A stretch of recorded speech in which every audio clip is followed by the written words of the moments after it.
మత్తయి సువార్త 11వ అధ్యాయం 28వ వచనం.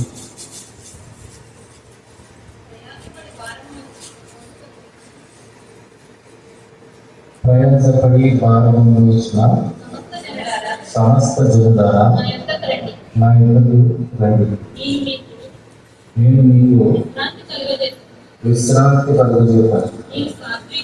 నేను సాత్వికుడను, దీన మనస్సు గలవాడను కనుక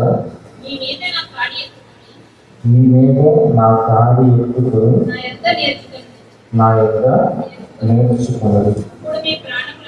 అప్పుడు మీ ప్రాణములకు విశ్రాంతి దొరుకుతుంది.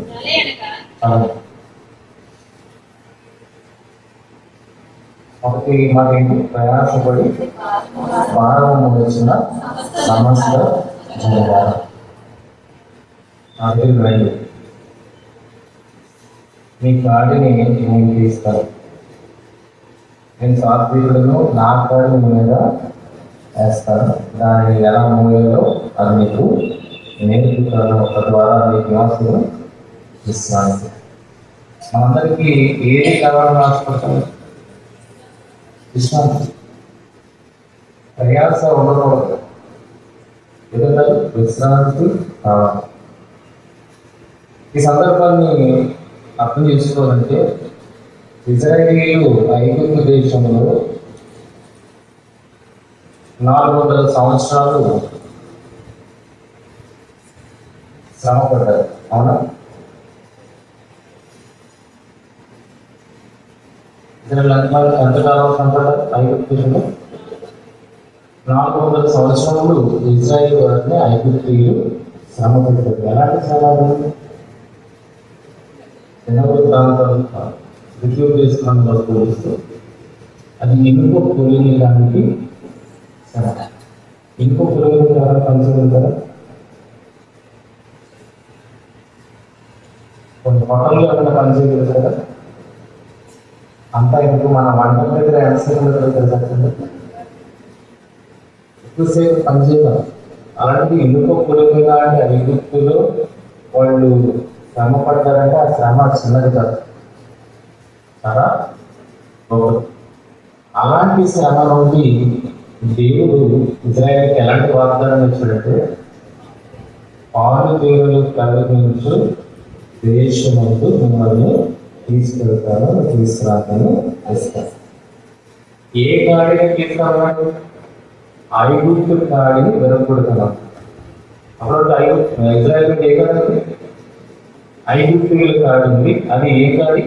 శ్రమ, ప్రయాస.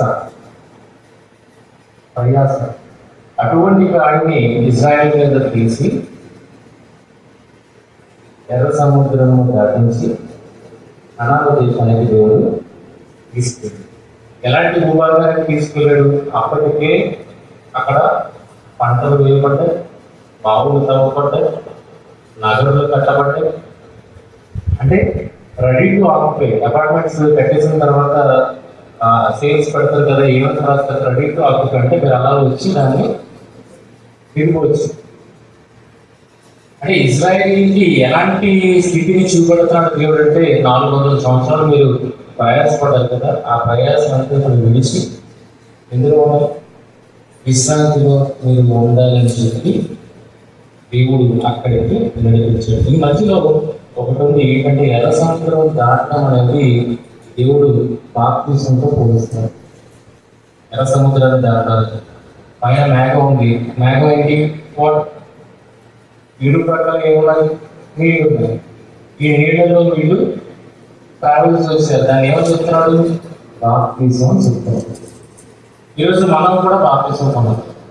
బాప్తిజం ద్వారా ఏం జరిగింది? ప్రాసెస్ ఏం జరిగిందంటే, పాత ప్రాచీన స్వభావాన్ని విడిచిపెట్టి నూతన స్వభావంలోకి అడుగు పెట్టడం. పాత జీవితంలో ఏముంది? పాపం, ప్రయాసం. కానీ బాప్తిజం పొందిన తర్వాత మనం నూతనంగా సృష్టింపబడిన వరము మనకి ఏ కొత్తది ఏంటి కాడంటే దేవుని కాడి మన భుజముల మీద మోపబడి ఉంది. నా కాడిని నీ మీద మోపుతాను అన్నాడు, నన్ను వెంబడించండి అన్నాడు. అప్పుడు మీకు ఏం దొరుకుతున్నాడు? అంటే ఎందులో ఎందులోకి వెళ్తున్నాం అంటే ప్రయాసంలో నుండి విశ్రాంతిలోనికి వెళ్తున్నాం బాప్తిస్మం అనే ప్రాసెస్ ద్వారా. ఇజ్రాయెల్ సంగతి ఎందుకు చెప్పారంటే ఇజ్రాయెల్ పాత స్థితి, ఇప్పుడు కొత్త స్థితి. పాత స్థితిలో వాళ్ళకి ప్రయాసం ఉంది. ఎందుకు ఆ ప్రయాసం? దేనికి ఆ ప్రయాసం? దేనికి ఆ ప్రయాసం అనేది ముందుకు వెళ్ళేటప్పటికి మనకు అర్థమవుతుంది. సముద్రాన్ని దాటిన తర్వాత వాళ్ళు కొన్ని కట్టడలకు లోపడలేక మళ్ళీ ఎక్కడికి వెళ్ళిపోతామన్నారు? హ్యాపీగా దేవుడు నడిపిస్తుంటే అన్హ్యాపీ వాళ్ళు, ఎందుకంటే కట్టడలు ఉన్నాయి, కట్టలు అన్ని చేస్తున్నాయి కాబట్టి. కనుక కట్టడలు లేని దేశం ఏది? అక్కడ పని ఉన్నది, ప్రయాసం ఉన్నది, కానీ ఏమి లేదు. కట్టడంలో ఇష్టాలు వచ్చు, ఏదైనా చేయొచ్చు. అర్థమవుతుందా? అక్కడికి వెళ్ళడానికి ఇష్టపడ్డారు. ఎక్కడికి వెళ్ళాలి? తిరిగి ఐగుప్తుకు వెళ్ళడానికి ఇష్టపడ్డారు తప్పితే దేవునితో నడిచి ఆ విశ్రాంతిని పొందడానికి వారు ఇష్టపడ్డారు. ఈరోజు మన పరిస్థితి కూడా అలాగే ఉంది. బాప్తిజం తీసుకున్న తర్వాత దేవుడు కాడిని మనం మోయగలిగితే నిజంగా మనకి కూడా ఏముంది? విశ్రాంతి. ఆయన మాట తప్పని వాడు అక్కడ కాదని చెప్పి అవునవునా అంటాడా? అది దుష్టుది. దేవుడు ఏంటంటే అవునంటే అవును, కాదంటే కాదు. కనుక విశ్రాంతి కలుగు చేస్తున్నానంటే ఇది ఖచ్చితం. మరి దీన్ని ఎలా నమ్మాలి అనేది మనం ప్రాసెస్లోకి వెళ్ళిన తర్వాత మనకి అర్థమవుతుంది. అయితే ఇజ్రాయేలీలు శ్రమ పడటానికైనా ఇష్టపడతారేమో కానీ దేవుడు కలుగు చేస్తున్న ఆ విశ్రాంతిలోనికి, కట్టడలోనికి వెళ్ళడానికి మాత్రము ఇష్టపడతారు. విశ్రాంతి దగ్గర ఏమున్నాయి? విశ్రాంతి దగ్గర ఏమున్నాయి? దేవుని ఆజ్ఞలు ఉన్నాయి. అక్కడే ఉన్నది ప్రయాస దగ్గర ఏమున్నది? ఇష్టారాజ్యం. కానీ ప్రయాసపడడానికైనా ఇష్టపడుతున్నారే కానీ విశ్రాంతి పొందడానికి ఇష్టపడదు. ఏంటి ప్రయాస? ప్రయాసపడుతున్నా, ప్రయాసపడి భారం మోస్తున్న సమస్త జనులని ఈరోజు మనతో కూడా దేవుడు మాట్లాడుతున్నాడు. ఏంటంటే ప్రయాస? ఆ ప్రయాస దేని వల్ల వచ్చింది అంటే మనిషి పాపము వలన ప్రయాసను తెచ్చుకుంది. మనిషి పాపము వలన ప్రయాసను తెచ్చుకున్నాడు. కానీ ఈరోజు ప్రయాసని మనిషి ఎరగక సంతోషంగా ఎంతైనా భరించడానికి ఇష్టపడుతుంది. అవునా కదా? రోజులో మీరు ఎన్ని గంటలు కాల్సిన చెప్పండి కుటుంబం 8. ఇంకా జీతం వస్తుందంటే ఓటీ కూడా చేయదు, రెడీగా ఉంటాం. అంటే ఎక్కడ ప్రయాసపడడానికి ఇష్టపడుతున్నామో ఒకసారి ఆలోచించు. సంతోషంగా ప్రయాసపడడానికి ఇష్టపడతాం, కానీ ఆ ప్రయాస ఎందుకు వచ్చింది అనేది ఎవరు ఆలోచించండి. ఆ ప్రయాస ఎందుకు వచ్చింది అది ఆలోచించట్లేదు. కానీ ఆ ప్రయాసలో ఎంతైనా కష్టాన్ని తీసుకుంటాను, ఇంకా ప్రయాసపడతాను అని అందులోనే ఉండుకోవడానికి ఇష్టపడతాను. కానీ దేవుడు ఏమన్నాడు అంటే పాపము. ఎందులో ఉండడానికి ఇష్టపడుతున్నాను? ప్రయాస దేని వల్ల వచ్చింది? తెలీదా? ఆదాము అవ్వలను ఒకసారి మనం అక్కడికి వెళ్తే ఆది ఖండంలోకి వాళ్ళు పాపం చేసిన తర్వాత దేవుడు వాళ్ళకి శాపాన్ని ఇస్తాడు. ఏంటా శాపం? శాపంలో ఏముంది చూడండి. ఆది కాండం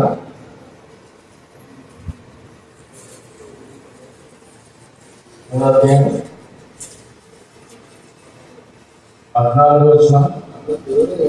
అందుకు దేవుడైన యెహోవా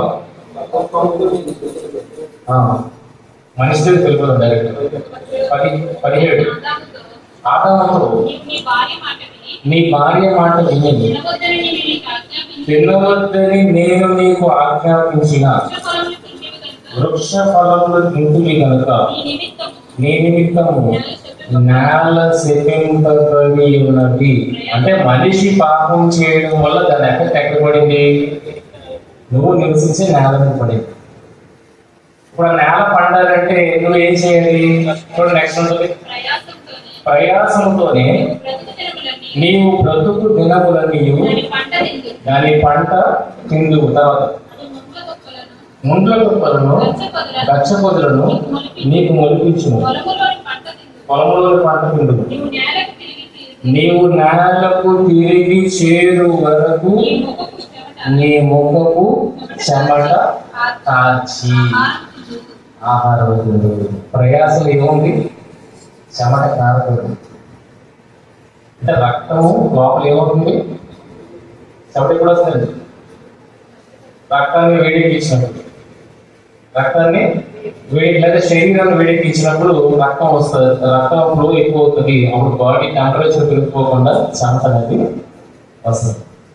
ఇక ప్రయాస అనేది దేనికి ప్రతిఫలంగా అందుకున్నాం మనం?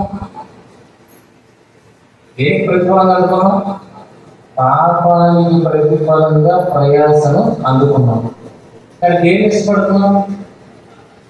అది పాపం అని తెలియక ఇంకా అందులోనే ఎక్కువ ప్రయాసపడడానికి ఇష్టపడుతున్నాం.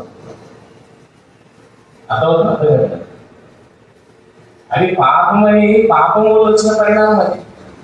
కానీ అందులో ఉండడానికి ఇష్టపడుతున్నాం తప్పితే కరెక్ట్ చేసుకొని మళ్ళా విశ్రాంతిలోనికి వెళ్ళాలన్న ఆలోచన మనిషికి లేకుండా పోయింది. ఇప్పుడు పనిష్మెంట్ ఇచ్చాడండి, కొడుకు తప్పు చేశాడు, పనిష్మెంట్ ఇచ్చాము, ఈ పూట నీకు భోజనం లేదు అని అంటాడు వెంటనే.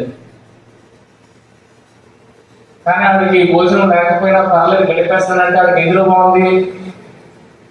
అది టెంపరీ కదా మీరు ఇచ్చింది. కానీ ఆడేంటంటే అది పర్మనెంట్ చేసుకుంటున్నాడు. పర్లేదు నువ్వు నాకు పెడితే ఏంటి, పెట్టకపోతే ఏంటి, నేను బయటకు వెళ్ళి ఏదో రకంగా సంపాదించుకుంటానంటే దాని అర్థం ఏంటి? అది పనిష్మెంట్ భావించట్లేదు. పనిష్మెంట్ భావించండి, తెగింపు. కానీ అది ఎందుకు ఇచ్చాడు మీరు? అర్థమైతే కనుక నేను తండ్రి దగ్గర సరిగా బిహేవ్ చేయలేదు కనుక దేవుడు ఆ పనిష్మెంట్ కనిపించాడు. ఇప్పుడు నేను ఏమవ్వాలి? కరెక్ట్ చేసుకోవడానికి ప్రయత్నం చేయలేదు, కానీ అదే స్థితిలో ఉండిపోవడానికి నేను ప్రయత్నము చేయకూడదు. ఇది నీకు బాగా అర్థమైతే ఈ రోజు మనిషి ఎందులో ఉండడానికి ఇష్టపడుతుందంటే ప్రయాసలో ఉండడానికి ఇష్టపడుతున్నాయి. కానీ ఆ ప్రయాస ఎందుకు వచ్చిందో, దీని నుండి ఎలా బయటపడాలో అన్న ఆలోచన ఈరోజు మనిషికి లేకుండా పోయింది. ఇంకా అందరూ కూరుకోవడానికి ఇష్టపడుతున్నాడు. ఐగుప్తులో ఇజ్రాయేలీలు ఎలాగైతే ప్రయాసపడడానికి ఇష్టపడి అక్కడికి వెళ్ళిపోవడానికి ప్రయత్నం చేస్తున్నారో ఈ రోజు మనము కూడా అదే ప్రయత్నంలో ఉన్నాము. అది పాపం అని తెలియట్లేదు, పాపం వల్ల వచ్చిన ప్రతిఫలం అని తెలియట్లేదు. అందుకే లెనుకు మాట్లాడుతూ ఉంటాడు కూడా ఆదికాండము 5వ అధ్యాయము, ఆదికాండము 5వ అధ్యాయము 23వ వచనం.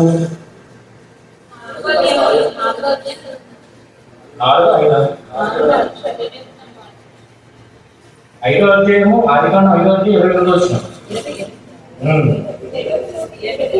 లెమెకు 182 ఏళ్ళు బ్రతికి ఒక కుమారుని కని భూమిని, చూడండి ప్రయాస ఎందుకు వచ్చిందో ఎక్స్ప్లెయిన్ చేస్తాడు లెమెకు. అంటే అప్పటికీ వాళ్ళు ప్రార్థన చేస్తున్నారంటే వాళ్ళు ఎంత కష్టంలోకి వెళ్ళిపోతున్నారు అనేది అర్థమవుతుంది.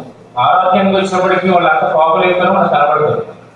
అంటే దేవుడు నాశనం చేస్తానని అనక ముందే లెమకు దానిని పసిపెట్టాడు.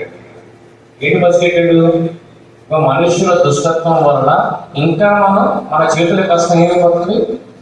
పెరిగిపోతుంది, మా ప్రయాస పెరిగిపోతుంది అని లెమెకు ఆలోచించిన వాళ్ళకి ఏం చేస్తాడంటే భూమిని యెహోవా శపించినందువలన కలిగిన మన చేతుల కష్టము. చేతుల కష్టం ఎందుకు కలిగిందండి? ఎందుకు కలిగింది?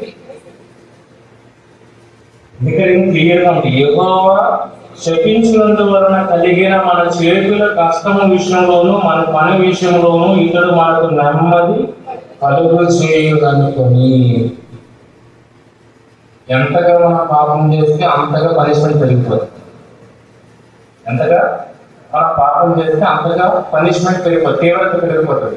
ఎంత తీవ్రత పెరిగిపోయినట్టు అప్పటికి మనుషుల పాపం ఆకాశం అంటదిగా లేదా దేవుని సన్నిధికి చేయనట్టుగా పాపం పెరుగుతుంది కనుక వీళ్ళ కష్టం కూడా ఏమిటండి?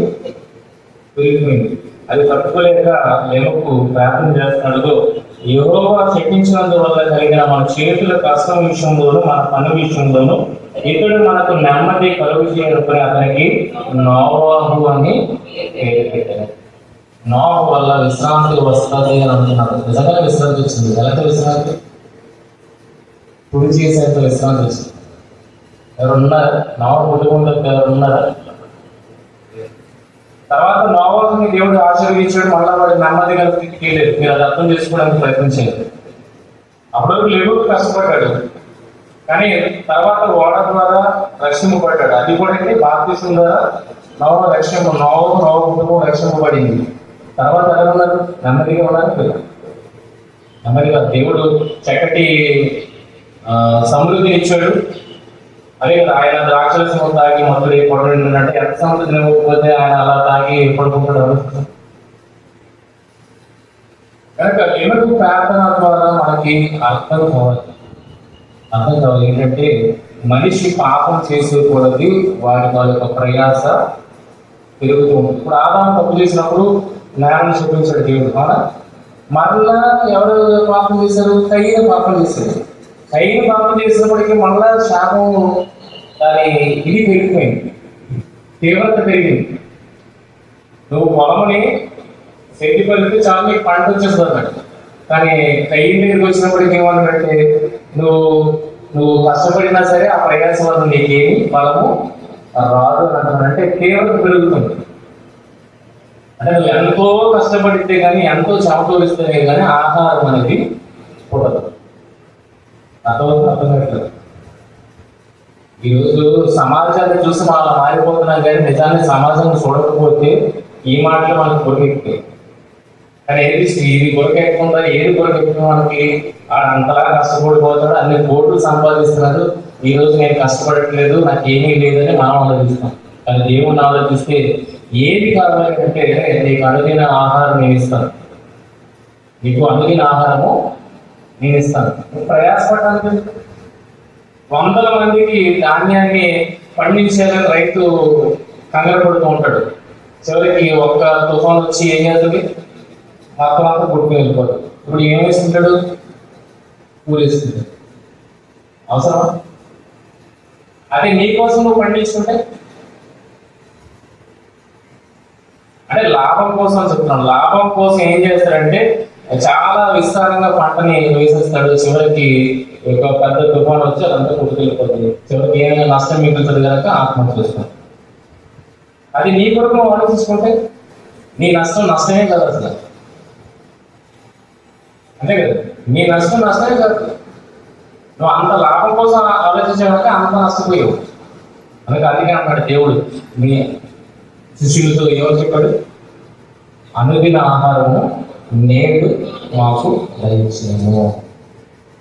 సామెతల గ్రంథంలో కూడా ఉంటుంది, ఎక్కువ ఇచ్చి నేను మగం ఎక్కి నీ మీద తిరగబడుతున్నాను, అలాగే తక్కువ ఇచ్చి నేను దూషిస్తాను. ఎలాగోవాలి? కరెక్ట్ కదా.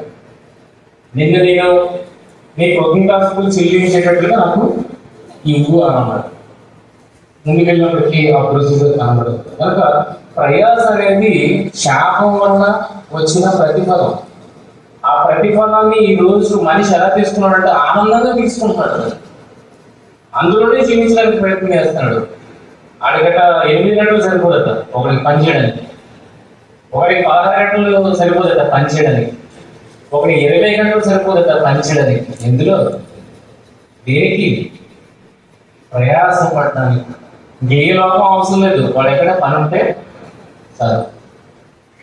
కానీ అది శాపం రా బాబు అని చెప్తారు. అది శాపం.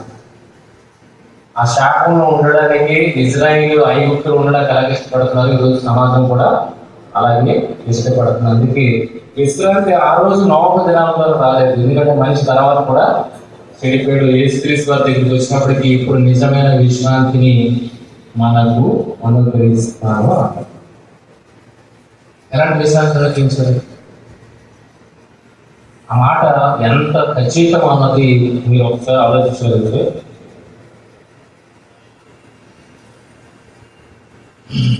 మత్తయి సువార్త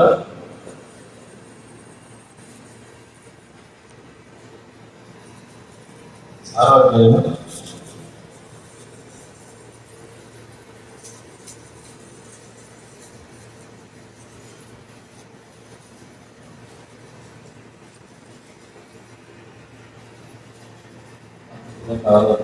ఆకాశ పక్షులు చూడలేదు దానికి నాకు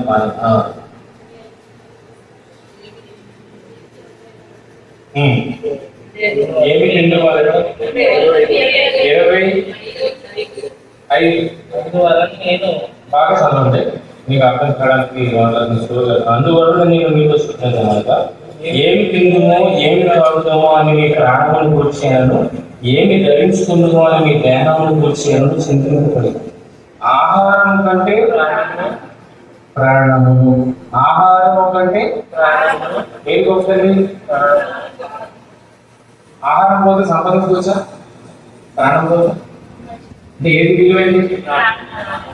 కానీ మీ ప్రయాసంలో మీరు ఏం చేస్తారో తెలుసా? ఈ ప్రయాసంలో మీరు ఏం చేస్తారో తెలుసా? ప్రయాసం దేనికి? ఆహారం కొరకు. దాని కొరకు ఏం చేస్తారో తెలుసా? మీ ప్రాణాన్ని పోగొట్టుకుంటారు. తెలుస్తుందా కదా? 8 గంటల ప్రయాసం ఉంది. మీరు సుఖపడి కలిసి భోజనం వాళ్ళ దగ్గర కూర్చుంటే గట్టిగా కూర్చుంటే 10 నిమిషాలు, కానీ మీరు దాని కొరకు చేసిన కష్టం అంతా అంటే ప్రయాసం ఎక్కువ ఉందా సుఖం ఎక్కువ ఉందా? ప్రయాసం ఎక్కువ ఉంది. కానీ ఎందులో ఆనందం ఉందా మనకి? ఎందులో ఆనందం ఉంది? ప్రయాసంలోనే ఆనందం ఉంది. ఎందుకంటే కోపం అంతా అదే పరిగెడుతుంది. అందులో ఆనందం ఉంటాం, ఆనందం. ఇక్కడ దేవుడు ఏమంటాడంటే ఏమి తిందుమో ఏమి త్రాగుతామని మీ ప్రాణాలను కూర్చాను, ఏమి ధరించుకుందామని మీ దేహాలను కూర్చాను చింతింపబడి. ఆహారము కంటే ప్రాణము. ఒక ఎగ్జాంపుల్ చూస్తాం. వస్త్రము కంటే దేహము. వస్త్రం పోతే ఇంకొకటి వేసుకోవచ్చు, దేహం పోతే ఇంకోటి ఏమైనా దొరకడానికి ఉందా? కానీ ఇదే దేహాన్ని ఇదే ప్రాణాన్ని మనం ఎక్కడ పెట్టేస్తున్నాం? మార్కెట్లో పెట్టేస్తున్నాం. మార్కెట్లో పెట్టేస్తున్నాం. ఎంత కావాలంటే అంత వాడుకో, ఎంత నలగొట్టుకుంటూ అంత నలగొట్టుకో. నేను చెప్పేస్తున్నాను అంట. కానీ దేని ఏ వాల్యూ వరకు నేను అప్పచెప్పేస్తున్నాను? కేవలం ఒక వస్త్రం వరకు, ఒక పూట భోజనం వరకు. ఏది వాల్యూ? మనిషికి ఏది వాల్యూ అనిపిస్తుంది? ఏది వాల్యూ అనిపిస్తుంది? ఈ రోజు కడుపు నింపుకోవడానికి జనానికి కట్టినట్టు లేదు. ఏది ఏది వాల్యూ అనిపిస్తుంది? వారి కడుపే వారి దేవుడు. ఆహారం వాల్యూ అనిపిస్తుంది, వస్త్రం వాల్యూ అనిపిస్తుంది. దీనికోసం తిననే గడ్డంటే ఈరోజు మనిషి లోకంలో లేడు, ఏదైనా తినేస్తారు. కానీ వాడికి అర్థం కాదు ఏంటంటే వాటికంటే విలువైనది నీకు ఇచ్చాడు దేవుడు. ఏంటి ఇచ్చాడు? ఆ ప్రాణము, దేహం. ఎంత విలువైనది? ఎంత విలువైనది? పోతే మళ్ళా దక్కించుకోలేదు. పోతే మళ్ళా దక్కించుకున్నావు. ఆహారం పోయినా వస్త్రం పోయినా మళ్ళా తిరిగి నువ్వు సంపాదించుకోగలుగుతావు. కానీ ప్రాణము దేహం పోతే సంపాదించుకోగలుగుతావు. అది ఆ విలువను యేసుక్రీస్తు ఎక్స్ప్లెయిన్ చేస్తూ ఏమంటున్నారంటే, ఆకాశ పక్షులను చూడండి, అవి బెత్తవు కొయ్యవు పొట్టలో కూర్చుకొని పైన మీ పనిలో పెట్టండి, వాటిని పోషించుతున్నాడు. నిజమే కదా? మన కళ్ళ ముందే కదా అవి ఎగురుతున్నాయి. మనమేమైనా ఫుడ్ పెట్టామా? రోజు సాయంకాలం మేడం దగ్గర వెళ్ళినప్పుడు పైన పక్షులన్నీ ఆ తీరానికి వెళ్ళిపోతుంటాయి. చెరువు దగ్గర జతలు జతలుగా చాలా ఆహ్లాదకరంగా ఉంటుంది. అన్ని పక్షులు ఎక్కడ నేనేమైనా ఫుడ్ పెట్టానా? నేనేమైనా పెట్టానా? నీరేమైనా పెట్టానా? లేదు. కానీ అవి పోషింపబడుతున్నాయి, అవి జీవిస్తున్నాయి. వాటి వలన మన ఆనందాన్ని పొందుకుంటున్నాం లేదు. మరి ఎవరు పోషిస్తున్నారు? ఆకాశ పక్షులను చూడి వెతవు పొయ్యి పొట్టలు కూర్చుకున్న ఆయన మీ పనులకు తండ్రి వాటిని పోషించున్నాడు. వాటికంటే మీరు శ్రేష్ఠులు, బహుశ్రేష్ఠులు అన్నారు. శ్రేష్ఠులు బహుశ్రేష్ఠులు అన్నారు. బహుశ్రేష్ఠులు అన్నప్పుడు మీ తండ్రి మమ్మల్ని పోషించలేడా? పోషించలేడా? రాంబాబు గారు కొంతమందిని పనికి పురమాయించారు. ఇక్కడ వర్కర్స్ ఉంటారు కదా, వర్కర్స్కి పని పురమాయించి పంపించారు. పంపించినప్పుడు ఇక్కడ నుండి చూద్దాం, ఇక్కడ నుండి వాళ్ళు ఆ ప్లేస్కి వెళ్ళాలంటే ఆటో ఎవరు అరేంజ్ చేయాలి? ఎవరు అరేంజ్ చేయాలి? రాహుల్ గారు. అక్కడ పనిచేయడానికి పనిముట్లు ఎవరు అరేంజ్ చేయాలి? రాహుల్ గారు అరేంజ్ చేయాలి. అక్కడ వాళ్ళకి టిఫిన్, టీ, ఇంకా మధ్యాహ్నం భోజనం ఎవరు అరేంజ్ చేయాలి? మళ్ళీ రిటర్న్ వాళ్ళ ఇంటికి రావడానికి మళ్ళీ ట్రాన్స్పోర్ట్ ఎవరు అరేంజ్ చేయాలి? ఎవరైతే పనికి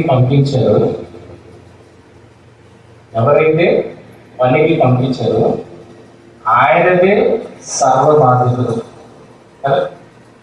ఆయనదే సర్వ బాధ్యతలు. వెళ్ళడానికి, పని చేయడానికి, అక్కడ మళ్ళీ తిరిగి రావడానికి మొత్తం బాధ్యత ఎవరికి? రాంబాబు గారు మరి కలగారికి అర్థమవుతుందో. ఈ భూమి మీద మానేశ్వరుగా వచ్చామా?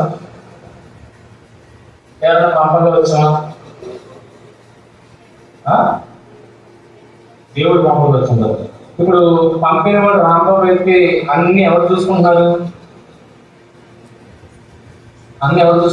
మరి ఇది నిజమని నమ్మినప్పుడు మనల్ని పంపింది కూడా మనంతటా మనం రాలేదు, దేవుడు పంపగా వచ్చిన వారు అనేది నీ నిజం ఒప్పుకుంటున్నప్పుడు ఇప్పుడు మన బాధ్యత ఎవరు చూసుకోవాలి? దేవుడు చూసుకోలేదు. కానీ ఈరోజు మనం ప్రయాసపడుతున్నామంటే ఎందుకు పడుతున్నాం? ఇందాక కొడుకు ఎగ్జాంపుల్ చూద్దాం కదా, అలాంటి కొడుకు అది పనిష్మెంట్ కదా అర్థం కావట్లేదు మనకి. అది పనిష్మెంట్ కింద అర్థం కావట్లేదు, ఎంజాయ్ చేస్తున్నాం అందులో. మరి దేవుడు అంటున్నాడు ఆ ప్రయాస నీకు అవసరం లేదా? విలువైనది ఇచ్చాను, ఆ విలువైన దానితో విలువైన పని చేయడానికి.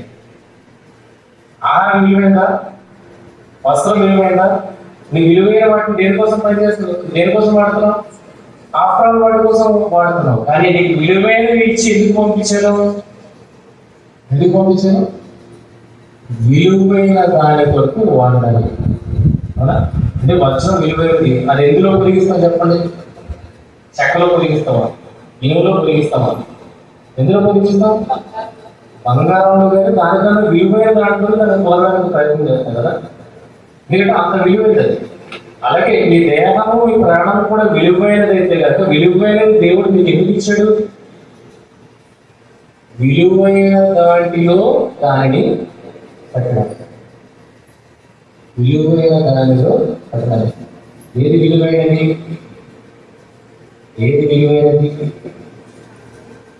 ఇక్కడ మన విశ్రాంతి అనేది ఆధారపడాలి. ఆ విలువైనది మీరు తెలుసుకున్న నాడు మీరు ఎదురు గెలుపులో తెలుసా? విశ్రాంతిలోకి మీ ప్రయాసం నుండి బయటకు వస్తారు, విశ్రాంతిలోకి వెళ్తారు. చూడండి చదువు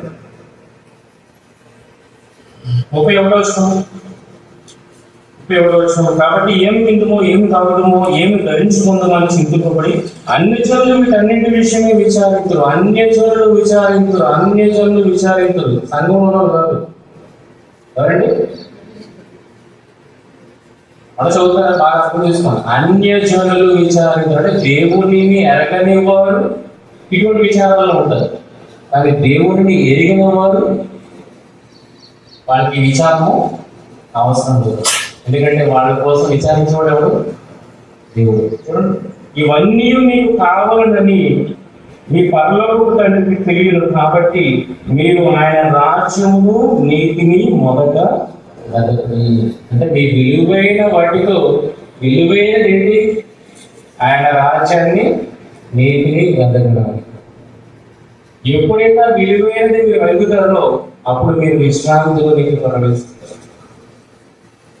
ఏది మానుకొని ఎందులో కావాలి మీరు?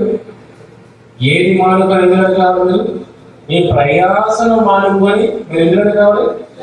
విశ్రాంతి అప్పుడు కావాలి. మీ ప్రయాసను మానుకొని ఎందులో కావాలి? ఆయన కాడిని మూసేవారుగా మారాలి. విలువైన కాడిని మీ భుజాన్ని వేసుకున్నప్పుడు మీరు ఎందుకు వెళ్తారు? విశ్రాంతిలోకి వెళ్తారు. అదే అన్నారు చూడండి, మీ పరలోక తండ్రికి తెలియదు. కాబట్టి మీరు ఆయన రాజ్యము, నీతిని మొదట వెతకడి, అప్పుడు అవన్నీ మీకు అనుకుంటున్నారు.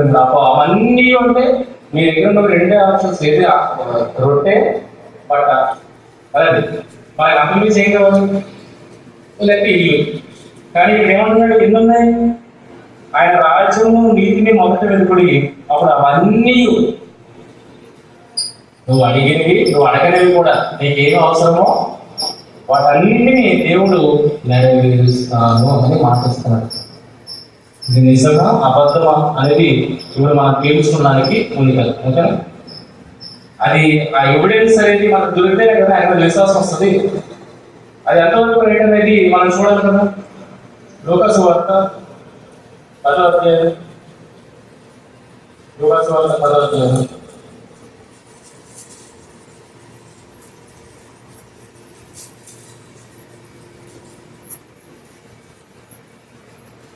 7వ వచనం. ఇక్కడ ఈ సందర్భం అర్థం కాదు. 10 మంది శిష్యుల్ని యేసుక్రీస్తు వారు పోగు చేశారు. వాళ్ళని ఇద్దరిద్దరుగా సేవ కొరకు పంపిస్తారంటే వాళ్ళ మీద ఏ కాడి మోపబడింది? దేవుని కాడి మోపబడింది కదా. దేవుడి కాడి మోపబడిన తర్వాత ఆ కాడిని మోయడానికి వాళ్ళు రెడీ అయిపోయారు. రెడీ అయిపోయిన తర్వాత 6వ వచనం సమాధాన పౌరుడు అక్కడి నుండి నెడల మీ సమాధానం అతని మీద నిలుచును, ఏ నెడల అది మీకు తిరిగి వచ్చును. మీరు మీకు ఇచ్చు పదార్థములను తినుచు త్రాగుచు ఆయనలోని ఉండి పనివాడు తన జీవితమునకు బాధపడు. రాఘవ గారు పంపించారు కదా, వర్ణే కదా, వర్ణ లేదా, పని చేయడానికి లేదు. మరి పని చేయడానికి ఎల్లప్పుడు ఆయనకి ఆకలి కూడా వేస్తారు కదా, ఆకలి తీర్చుకోరా? అప్పుడు ఎవరి వాళ్ళు ఆకలి తీర్చడానికి పంపించినా కదా. అది మీ డిమాండ్. అది దేవుడి దగ్గర మీ డిమాండ్. నీ పనిలో ఉన్నాను కదా, ఆకలి వేస్తుంది, ఏదైనా వస్తువు ఏదైనా సరే పని చేసినప్పుడు దానికి రెస్ట్ కావాలా, లేదా మళ్ళీ శక్తి కావాలా? అది ఎవరివ్వాలి? ఎవరైతే పంపించారో, ఎవరైతే వాడుకున్నారో వాళ్ళు ఇవ్వాలి. అలాగే ఇక్కడ దేవుడు మనల్ని వాడుకున్నాడు. ఆయన కాడి మన మీద మోపి మనల్ని వాడుకుంటున్నాడు అన్నప్పుడు ఆయన మిగిలినవన్నీ ఎవరన్నా నీకు ఇచ్చిన పదార్థములను తినుచు త్రాగుచు ఆయనలో నుండి పనివాడు తన జీతమునకు పాత్రుడు. పనివాడు జీతానికి పాత్రుడు. డెఫినెట్ అది మన ముందు కానీ దేవుని మాట కానీ అదంతా నిజంగానే కనబడుతుంది కదా. అంతే నువ్వు మీరు పని చేస్తారు, ఎవరి దగ్గర పని చేస్తారు, జీతం ఇస్తారు కూడా, ఎవరికైనా పని చేస్తారు. అలాగే దేవుడు కూడా మనల్ని పని నిమిత్తం పంపినప్పుడు మనకి జీతాన్ని కూడా ఎవరు ఇవ్వాలి? దేవుడే. చూడండి, అదే రిఫరెన్స్ 22వ అధ్యాయం, లూకాసు వార్త 22వ అధ్యాయం 35వ వచనం కూడా. లూకాసు వార్త 22:35లో ఇప్పుడు యేసుక్రీస్తు అలా పంపించారు కదా. ఇప్పుడు అడుగుతారు, క్వశ్చన్ చేస్తారు చివరిలో, మరియు ఆయన సంచియు జాలియు చెప్పులు లేకుండా నేను మిమ్మల్ని పంపినప్పుడు మీకు ఏమైనాను తక్కువ అయినా అని వారు నడిపినప్పుడు వారు ఏమీ తక్కువ కాలేదని. నేను తక్కువైనండి, నేను తక్కువైనా విలువైన దానిలో వాడుతున్నారు. ఆయన ఏ రోజు లేదు. విలువైన దాన్ని దేవుడు మనకు విలువైన ఇచ్చాడు కదా, ఆ విలువైన దానికి వాడుతున్నప్పుడు వాళ్ళకి ఏమో లోటుందా? కానీ మనం ఎంత పెట్టినా సరే మనకి బయట లోటుగానే ఉంటుంది. అంతేనా? ఆలోచించండి, మీ మనస్సాక్షికి తెలుస్తుంది. ఎంత ప్రయాసపడినా ఇంకా మనం లోటుతోనే ఉంటాం. కానీ ఇక్కడంట సంచి అయినను జాలి అయినను చెప్పులను లేకుండా మేము పంపినప్పుడు మీకు ఏమైనాను తక్కువ అయినా అని వారిని అడిగినప్పుడు వారు ఏమీ తక్కువ కాలే. 4వ వచనం, తినుటకును త్రాకుటను మాకు అధికారము లేదా అని క్వశ్చన్ చేస్తారంటే అధికారము ఉంది. అందుకే 9వ వచనం ఏమంటాడు? 9వ వచనంలో మన భాషలో మాట్లాడుతున్నాడు. మన భాషలో కళ్ళము త్రొక్కుచున్న ఎత్తు మూతికి చిక్కము పెట్టవద్దు. కళ్ళం దొరుకుతుంది, నీ పనే చేస్తుంది. దాని మూతి పెడితే అది ఏమవుతుంది? ఈగైపోతుంది కదా, మళ్ళీ పని చేయగలుగుతుందా? దాన్ని ఏం చేయకూడదు? ఆ పనిలోనే ఉంది కనుక మూతికి చిక్కం అయితే వదిలేదు. ఆకలేసినప్పుడు తింటుంది, ఎప్పుడు తినేస్తుంది, పడుకున్నందుకు తింటుంది, తర్వాత తొక్కుతూనే ఉంటుంది కదా. ఈ నీతిని మనకే వాడమంటున్నాడు అన్నప్పుడు దేవుడు మన పట్ల వాడా? మీరు వాడతారు లేదు?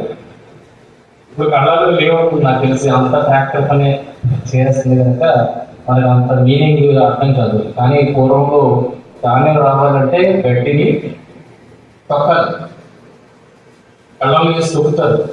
ఆ తొక్కినప్పుడు ఎద్దుతోటి దాన్ని నడిపిస్తారు. ఇప్పుడు మిషన్లు వచ్చే కనుక అది మనకు తెలియదు. ఆ రోజుల్లో మిషన్ లేదు కనుక ఎద్దులు నడిపారు.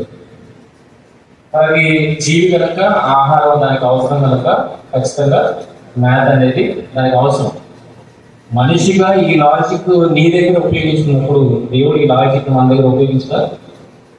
అదే అంటాడు, కడులో ప్రొచ్చుని ఎద్దుకు మూతికి చిక్కము పెట్టవద్దు అని చెప్పి 14 వచ్చిన పౌలు గారు ఏమన్నారు చూడండి.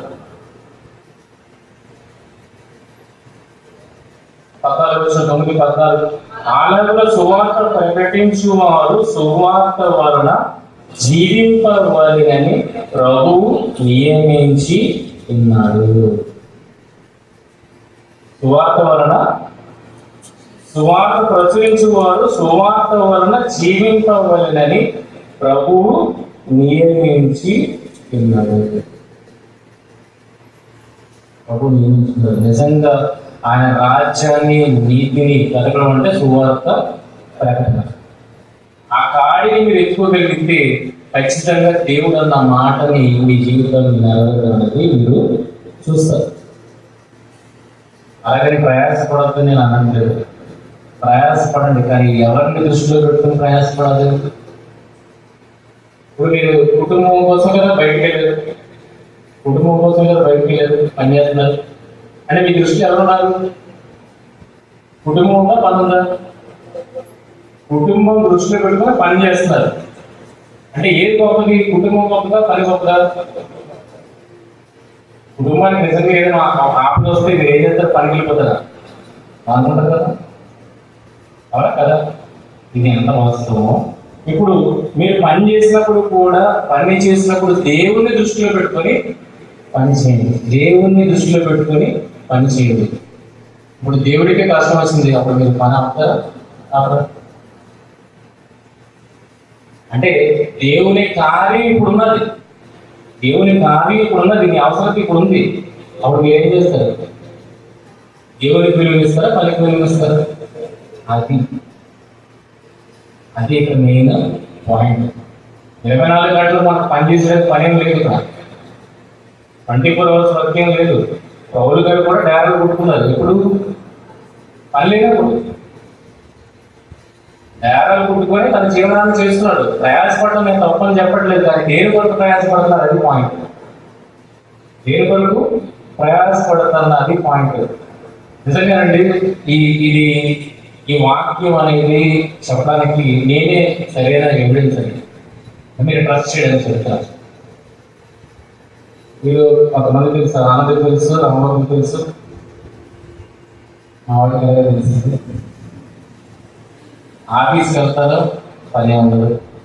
ఇంట్లో ఉంటారు, పని ఉండదు.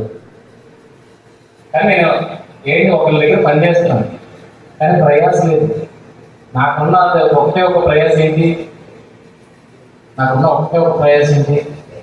దేవుడు కాదు పోయిడు. నాకు నిజంగా దేవుడి కోసం ఆలోచించినప్పుడు నాకు ఎటువంటి ప్రయాసం అనుకోక నాకు కావాలి. ఇదే మీకు కరెక్ట్ ఎగ్జాంపుల్. నన్ను నేను ప్రెజెంట్ చేసుకున్నాను ఏంటంటే, నిజంగా దేవుడి కాడిని మీరు ఎత్తుకోగలిగితే మీకు ప్రయాసం అది ప్రయాసగా అనిపించదు. ఏంటి ఇలాగ మా పంటలు పండించాలి, ఓకే, పంట పండించాలి, పొలం మీద దున్నాలి, పంట పండించాలి. కొంతమంది ఎంత ప్రయాసపడినా పండదు, కానీ అలాంటి ప్రయాసం మీకు ఉండదు. ఏదో అనుకోకుండా ఏం చేస్తారు, అది ఎలాగ వచ్చేస్తుంది అంటే 100% వృద్ధి మీకు వచ్చేస్తుంది. అటువంటిది దేవుడు మీ పట్ల జరిగిస్తారు అన్నమాట. ఇప్పుడు నేను వేరే స్ట్రగుల్స్ లో ఉంటే దేవుడి పని ఏం చేయగలుగుతాను చెప్పండి? ఒకసారి ఆలోచించండి. నాకే ఊరి మీద ఉన్న 100 స్ట్రగుల్స్ నా మీద ఉంది అనుకోండి, దేవుడి కోసం నేను ఆలోచించగలుగుతాను. అంటే దేవుడు తన పని కొరకు పంపించినప్పుడు దాని మీదే నేను దృష్టి ఉంచేటట్టుగా నాకు మిగిలిన ఏది ఎఫెక్ట్ అవ్వకూడదు. ఆ రకంగా దేవుడు కనిపించగలుగుతాడు. ఇదే ఎగ్జాంపుల్ చెప్తున్నాడు. పనులు పంపించిన తర్వాత ఆ పని వాళ్ళకి ఒక టార్గెట్ ఇస్తాడు. మళ్ళీ నేను డీవియేషన్ ఉండదు. అక్కడ పరిగెట్టి ఇక్కడ పరిగెట్టి డీవియేషన్ ఉండదు. డీవియేషన్ అంటే పని ఆగిపోతుంది. ఆ పని చేయాలి అంటే ఆడికి ఇంకొక వ్యాపకం అనేది యజమాని పెట్టడు. ఆ పని పూర్తి అయిపోయినంత వరకు అంతే. కనుక నేనే 100 వ్యాపకాలతో ఉంటే దేవుడి పని నేను ఆలోచించగలుగుతాను. కనుక దేవుడి పని ప్రశాంతంగా నేను చేసుకోవాలంటే దేవుడు అటువంటి వాతావరణాన్ని నాకు కల్పిస్తాడు. అది మనం పొందే విశ్వాసం. అది మనం పొందే విశ్వాసం. కనుక ఎందులో ఉండడానికి మనం ఇష్టపడాలి? ఇజ్రాయేల్ లాగా ఐగుప్తు ప్రయాసం ఉండడానికి ఇష్టపడకూడదు. ఎందుకు ఉండడానికి ఇష్టపడాలి? పాలు తేనెలు ప్రవహించు దేశంలో ఉండడానికి మనము ఇష్టపడాలి. అక్కడ నువ్వు ఎక్కువగా ఆలోచించాల్సిన అవసరం ఏం లేదు, అది పండుతుంది. నువ్వే పనులు ఉండాలి,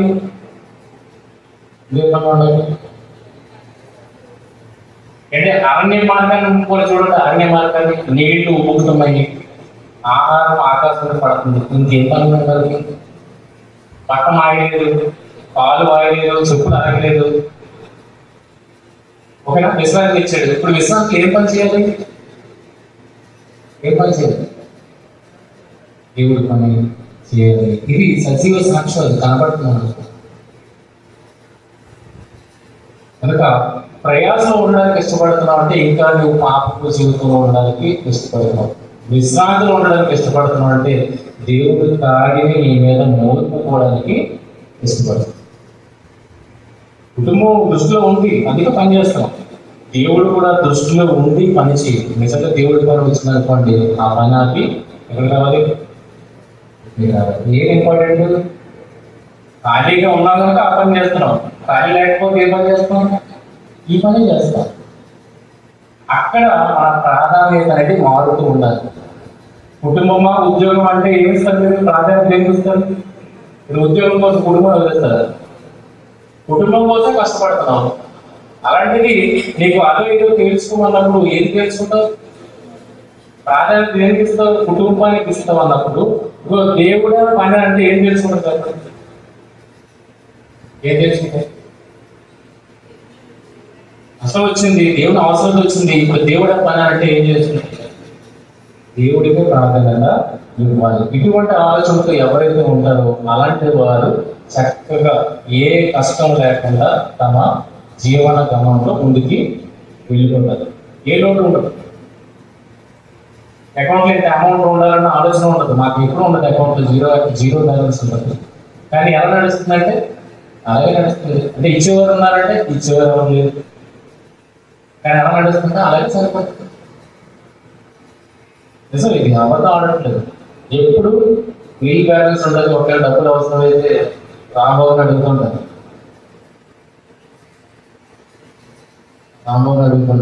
కనుక జీరో బ్యాలెన్స్ ముందుకి వెళ్ళిపోతుంది. కానీ దేవుడు ఏ లోటు లేకుండా మమ్మల్ని పోషిస్తున్నారు. మా ఖర్చులు మళ్ళీ మీకు చెప్తే ఎంత ఖర్చులు ఎలాగైపోతే అంటే ఎంత ఖర్చులు అయిపోతూ ఎలా మెయింటైన్ అవుతారంటే అది చెప్పలేదు. కారు డీజిల్ ఇవ్వాలా? కారు డీజిల్ లేదా? పథకాలు వెళ్తామా? ఇక్కడికి వస్తామా? పథకాలు ఎన్ని ట్రిప్లు వేస్తామో మీకు తెలుసు.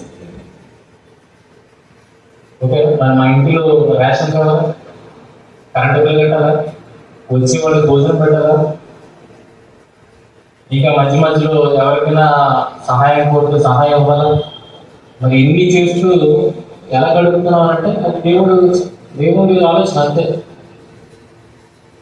ఏమి ఉండదు, కానీ అన్నీ జరుగుతూ ఉంటాయి.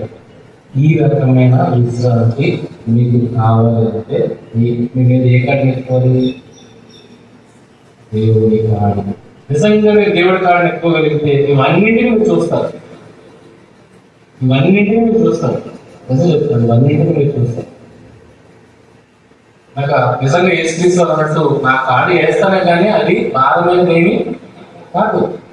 లోకంలో ప్రయాసపడుతున్నంత గొప్పది ఏం కాదు నా భారం. అది మోయగలిగేది. అది మోస్తూనే మీరు ఎందులో ఉంటారు? విశ్రాంతిలో ఉంటారు అంటున్నారంటే ఈరోజు నా పరిస్థితి నేను మీకు చెప్పాను. నేను జాబ్ చేస్తున్నాను, కానీ ఎలాంటి ప్రయాసం ఏమవుతుంది, విశ్రాంతి ఉన్నట్టుగా అంటే టెన్షన్స్ ఏముండవు. సో ఆ రకమైన స్థితిని దేవుడు మీకు కల్పిస్తాడు. ఇదే యేసుక్రీస్తు గారు చెప్తున్నారు. ప్రయాసపడి భారం మోస్తున్న సమస్య ద్వారా నా ఎదురుకు రండి, నేను సాత్వికుడను దీన మనస్సు గలవాడను, మీ మీద నా కాడి ఎత్తుకుని నన్ను వెంబడించండి, అప్పుడు మీకు పంపించిన వాళ్ళకి తెలిసింది మనకి ఏది అవసరం. మనకు మాత్రమే రాలేదు కదా, యేసుక్రీస్తు రావాలి. దేవుని యొక్క నుండి పంపగానే కానీ ఇక్కడికి వచ్చి ఉన్నాడు. ఆయన పూర్తిగా దేవుడి మీద ఆధారపడ్డాడు. ఏ అవసరం ఉన్నా ఎవరికి ప్రార్థన చేసినాడు, దేవుడికి. శిష్యుడికి ఏం నేర్పించాడు? అదే ప్రార్థన నేర్పిస్తాడు. మా అనుదిన ఆహారం అన్నాడు మాకు దయచేయమనంటే కూర్చుకుని అడిగింది కాదు, అది నిజంగా లేక అడుగుతున్నాడు. నిజంగా దయచేసి లేదా? ఈరోజు మనం ఇది పర్లోక ప్రార్థన చేస్తాం, కానీ ఇంట్లో వచ్చి నిండుకొని ఉంటాయి చక్కగా అండి. అండాలు చక్కగా బియ్యం ఉంటాయి, మొక్కలు ఉంటాయి, ఉప్పులు ఉంటాయి, అన్నీ ఉంటాయి. మళ్ళీ ఏమో ప్రార్థన చేస్తాం? అనుదిన ఆహారం అన్నాడు మాకు.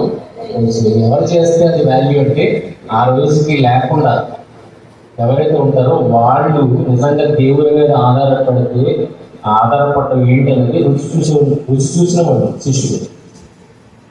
వాళ్ళ దగ్గర ఏమన్నా సంచయం ఉందా, రొట్టెలు పెట్టుకున్నా, జాలి ఏమన్నా డబ్బులు వేసుకోవడానికి ఏది లేదు, కానీ పోషింపడ్డారు. ఆకాశ పక్షులను పోషిస్తున్నాడు, మిమ్మల్ని కూడా పోషిస్తున్నాడు. నిజంగా శిష్యుడు పోషింపబడ్డారు. ఏదైనా పొదువైనా అడిగి వేసుకొస్తారు, పొదువైనా మరి అటువంటి పొదువు లేని స్థితిని మీరు కలిగి ఉండాలంటే మీ మీద ఏ కడెత్తుకోదు, దేవుని కాడెత్తుకోదు. విలువైనది ఈ దేహము, ఈ ప్రాణము విలువైనది. విలువైన దానికోసం ఖర్చు పెడతారు, విలువైన దానికోసం ఖర్చు పెడతారు. విలువ లేదు బయట. మీరు ఎంత ప్రయాసపడినా మీకు వచ్చిందో ఉందా? మీకు వచ్చిందో ఉందా? గొప్ప పేరు వచ్చేస్తుందా బయట? ఏది కాదు. కానీ మిగులుతుందా? ఏమి మిగలదు. మిమ్మల్ని మీరు పోగొట్టుకుంటారు. కానీ విలువైన దేవుని కొరకు మిమ్మల్ని మీరు పెట్టుకున్నారు అనుకోండి, మిమ్మల్ని మీరు పోగొట్టుకోరు అన్న మాటని ఉపయోగించలేదు. మీ కొరకు మీ ప్రాణాన్ని పోగొట్టుకుంటే అది అయిపోయింది. కానీ నా నిమిత్తం మీ ప్రాణాన్ని పోగొట్టుకుంటే మరలా దానిని దక్కించుకుంటారు అన్న వాగ్దానం కూడా ఉంది. కనుక ఏది మనం నష్టపోతున్నాం. విశ్రాంతిలో ఉంటూనే దీన్ని ప్రభు కొరకు పోగొట్టుకుంటూ మరలా నిత్య జీవానికి మనము లేపబడతామన్న విషయాన్ని ఈ సందర్భంగా అందరూ అర్థం చేసుకోవాలని. ఏది ఎక్కువగా ప్రాధాన్యత ఇవ్వాలంటే మన పనికి కాదు, ఏది పిల్లల చదువుకి కాదు, దేనికి దేవుని కార్యాలకి మనము ప్రాధాన్యతను ఇచ్చేవారుగా ఉండాలప్పుడు మనము మన కుటుంబము అంతా నెమ్మదిలో సమాధానంతో ముందుకి వెళ్తారు. ఓకేనా? ఇంకా లిమిట్ చేసిన ప్రార్థన ఎవరి ద్వారా మన నిజం కాబడినది? అది నోహు ద్వారా అవలేదు. నోహు ద్వారా అయితే తుడిచిపెట్టేశాడు. కానీ యేసుక్రీస్తు ద్వారా ఆ నెమ్మది అనేది మన జీవితాల్లోకి ప్రవేశించుకుంటుంది. మన ప్రయాసంలో ఉండడానికి ఇష్టపడకుండా అది పాపం వల్ల వచ్చిన ప్రతిఫలం అండి. మనకి ఎందులో ఉండడానికి ఇష్టపడాలంటే ఆ భారాన్ని విడిచిపెట్టి ప్రభు భారమును మోయడానికి మనము ఇష్టపడాలి. అప్పుడు మన సుఖమైన జీవితాన్ని, నెమ్మది గల జీవితాన్ని జీవించాలి. ఓకేనా? వీటిగా మాట్లాడతాను. ఎన్నో అమూల్యమైన సంగతులు వాక్యమునందు మీరు రాయాల్సి పరిస్థితి. విలువైనది మేము అడగకుండానే మాకు అనుగ్రహించున్నాను. విలువైన మీ కొరకు వాడపడాలని ఆశపడుతున్నారు. దానికి సర్వాన్ని మాకు ఇవ్వడానికి సిద్ధపడుతున్నారు. కేవలం 2-3 ఆశించి అది మిమ్మల్ని కాదని లోకంలో ప్రయాసపడడానికి నష్టపడుతున్నారు. ఎన్ని మేలులో ఆ మేలు వెంటనే దృష్టి ఇచ్చి ఆలోచించగలిగితే దేవా మేము కోరుకునే మూడే కానీ కనపడని ఎన్నో మేలులు మా కథ మీరు జరిగిస్తున్నారు. అంటే అది గ్రహించడం వాటన్నింటినీ పొందుకోవడానికి మీ ద్వారాన్ని మా భుజముల మీద మోపు కూడా ఇష్టపడాలి. అట్టి దృష్టి ఆలోచన మీ పిల్లలైన వారి కలిగి సహాయం చేసి మేము ప్రార్థిస్తున్నాం. చిన్న సంఘాన్ని దీవించండి, ఆశీర్వదించండి, చేయండి. మీరు ప్రాధాన్యతగా ముందుకు వెళ్ళాలి. తండ్రి మమ్మల్ని నడిపించడం, ఇంకా అనేకమైన కార్యక్రమాలు చేయాలని ఆశపడుతున్న సమయంలో సహాయం చేసింది. ఈ మహిళలే మమ్మల్ని, మా పిల్లలు, మా కుటుంబాలు వాడుకున్నామని మిమ్మల్ని ప్రార్థిస్తూ ఆ యొక్క సంఘాన్ని కూడా జ్ఞాపకం చేసుకున్నాం. మీకు మహిమ ఘనత ప్రభావాలు ఆరోపిస్తారు. యేసుక్రీస్తు రాసిన నామములో ఈ ప్రార్థన మమ్మల్ని అడిగి పంపించుకున్నాము.